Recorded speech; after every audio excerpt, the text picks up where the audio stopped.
fix it in post. I will not be fixing it in post. Mask every single frame.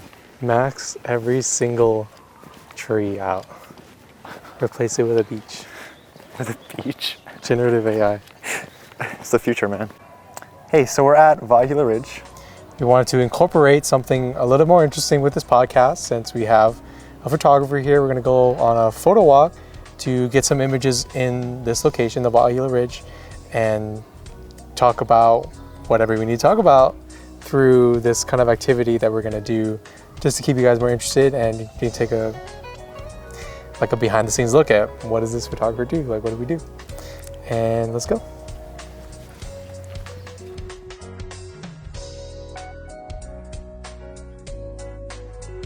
To be honest, I didn't even look at the interview questions. That's crazy.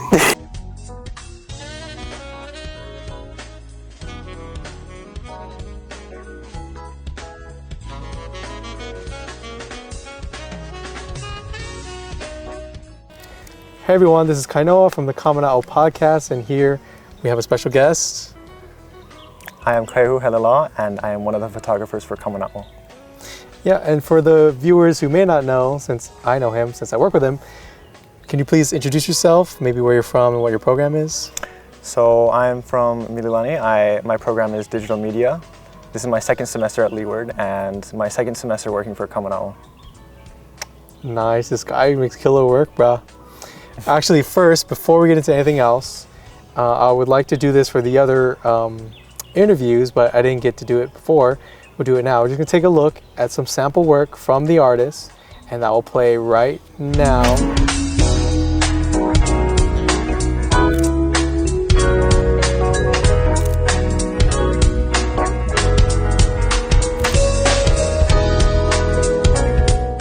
And for Kaiehu, what made you start photography? So I first started when my brother and I used to go to these local music concerts in Kailua. He used to be shooting a lot of pictures for the band, and I used to think it was pretty fun. One day he just let me use his camera, and after that I kind of just fell in love with it. I did also used to make videos and pictures of myself skating too, so that definitely made me a lot more interested in it. But I only recently started getting serious about photography probably within the last year or two, especially after attending Leeward. So you say, yeah, so you're kind of doing it as a side hobby, just kind of fun stuff, and then really getting into it? Yeah, eventually I just decided to buy myself a more professional camera and look at it more for the art side of it as well, and see if I would want to do it for a career. There's not enough light here. I wish the sun was shining down here. That would be so good.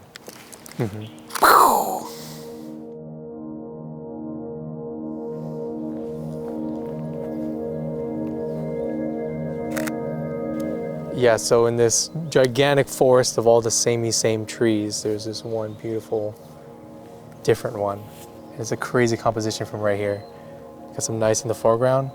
My lens is not quite the one, but what Kaiehu's got on right now, in color, not black and white, because when you're just seeing that difference, literally everything around it is kind of like a gray, dull green or gray, dull tree bark gray. But then this nice orangey, fiery thing in the middle.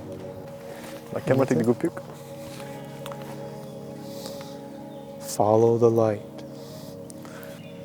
Yeah, so on the art side, did you start with the band stuff and Yes. also the skating stuff? So the band and the skating stuff, that was what I used to do. And then I used to try to do portraits for my friends. That never really went well as well, but I always really liked photo books. I loved photo books. I loved looking through them. They always gave me inspiration. Eventually I was like, I want to do that too. So quick tangent on the photo books. So for Phil Young's Art 202 class, have you done with the optional photo book? We haven't done that yet. That's coming up for the end of the semester, but depending on how good my work is, I'm still working on the project, that's why. Depending on how good the work is, I think I definitely know how important it is to have a physical work it's so much different than looking at a screen. And I think a photo book too, because you're sequencing it, it's a lot different. It's more about the whole body of work rather than just like individual pictures. So I'm hoping that we'll do the photo book. Not too sure right now, but we'll see. Yeah, I mean, you're exactly right on the photo books. When I did for my 202, yeah, it really was different. Yeah, and I'm excited to see how you take one work, you know, pictures worth 1,000 words, but how about you put 2,000 words together, right? So what does that say? When you're sequencing these images and when you're putting them together, it really makes something larger than itself, which is really amazing. Right. And it's also just cool to have a photo book, right? That's your own. Yeah, that's pretty cool. That's pretty cool. When you're doing your photography, what is like your main kind of niche? Like, what's your favorite thing to take photos of? Well, recently I've been kind of trying to do all of it to figure out what that niche would be.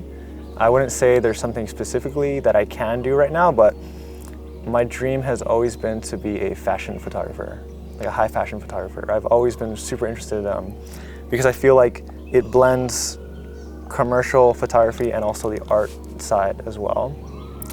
So one, you can make a living off it, and also you can bring your own passions and your own visions to life. And I've always loved looking at magazines and whatnot. So that's like the goal in the long term. But right now, I guess I would say I'm definitely trying to do as much as I can just to figure out what that niche would be. So good thing we have a magazine, right? Kamana'o. Check out our new magazine, all right? Plug aside.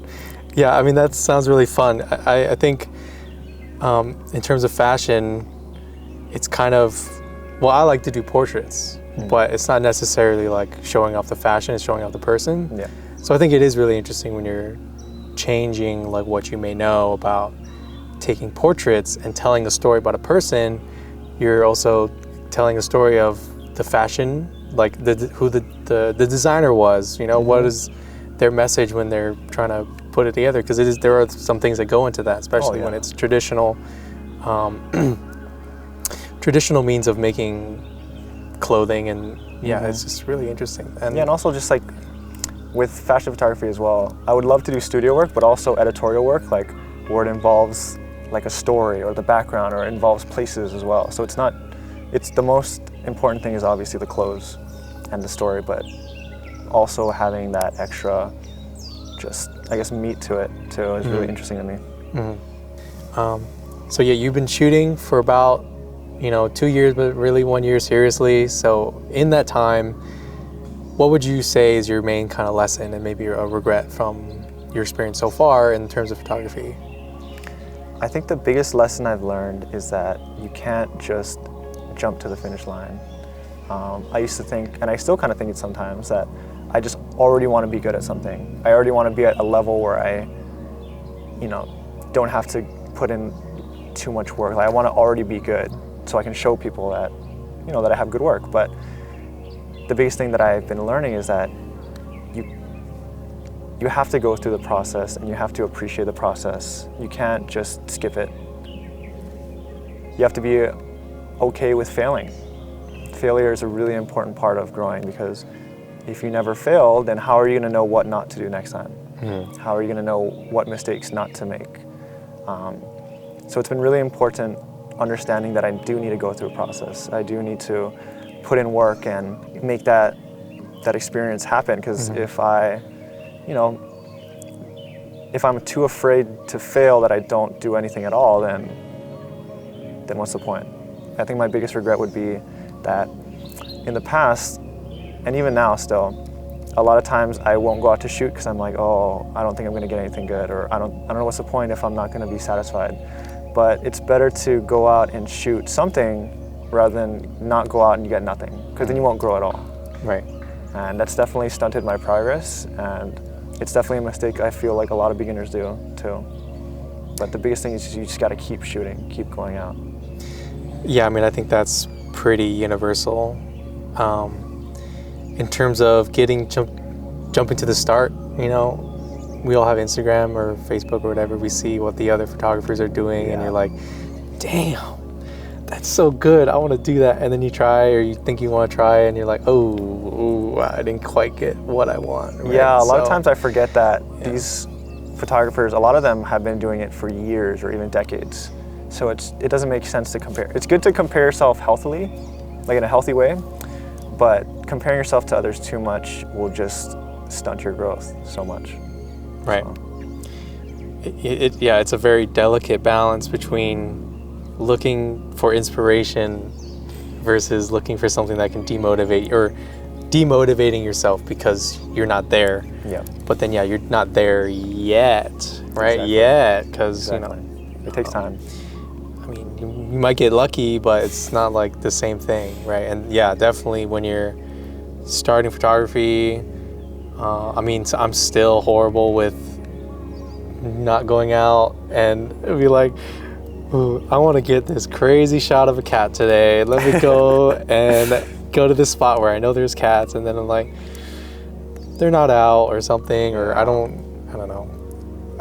There just doesn't feel as special or something, and then I'm just like, why not even go? Right. But there's a cat today.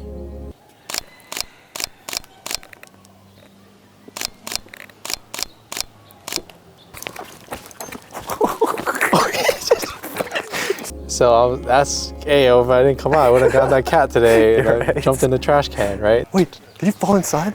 He just fell inside. Oh. So, whenever you're doing photography, it doesn't matter where you are. It's just to keep shooting is the main thing that makes you get better and keep going.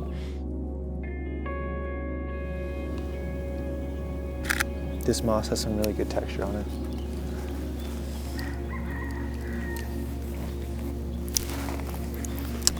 If I switch to my other lens, I think I might be able to get him even closer. Show us your lens.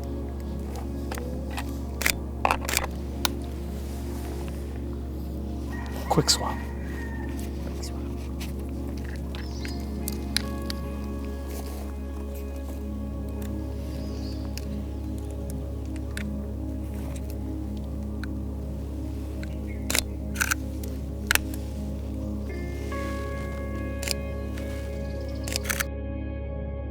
So when it comes to photography, what would you say is your main short-term goal and some long-term goals? My short-term goal with photography is definitely to connect with as many people as possible. I want to meet other photographers, I want to meet other people, so that when I go for my long-term goal of making photography a career, I'll have people that I can rely on, or people that I can work with. That's my goal. Mm-hmm. That's more career-wise, but on the more artistic side, I definitely want to get my work recognized and work out there. I want to be in shows. Eventually my dream is to have a solo show. That's the farthest goal for me. But definitely I want to be recognized, and I want my art to affect people. Right. I want people to feel things from my art. Just say, for right now, how do you think people are reacting to your work, and what is, as of right now, with what you have, what kind of feeling or message do you hope that your audience takes away from that? Well, recently I've been doing a lot of self-expression. I've been doing self-portraits. I've been doing work that kind of reflects me and the things I've been going through, and so. Maybe for people to relate to, maybe for people to understand me more. That's a lot of my goals, what I want from my art. I have had my work published, I've had my work in a show, and so it's definitely been a start, and definitely people are recognizing my work. But now the goal is to keep going and keep it strong. Mm-hmm. For any aspiring artists, it doesn't have to be directly photography related, but a lot of it can, when you're an artist, keep going. That's pretty clear to just keep doing it. It doesn't matter if you're doing photo, video, whatever. Mm-hmm. But, for aspiring artists or photographers, what would you say is your number one kind of message you want to leave them? Definitely to embrace failure and to embrace mistakes. The biggest problem a lot of people have, and my biggest problem, is that I'm afraid to fail and I'm afraid to make mistakes. But kind of like I said earlier, you have to be open to failing so you can get back up, and you have to make mistakes to know what not to do next time. Mm-hmm. That's the only way you can grow. You can't grow by staying in one area. So I think the biggest advice is to keep moving. Even if you fall, you just got to get up.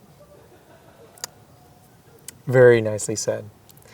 And that will finish off our episode, our special Artist to Artist with Kaiehu.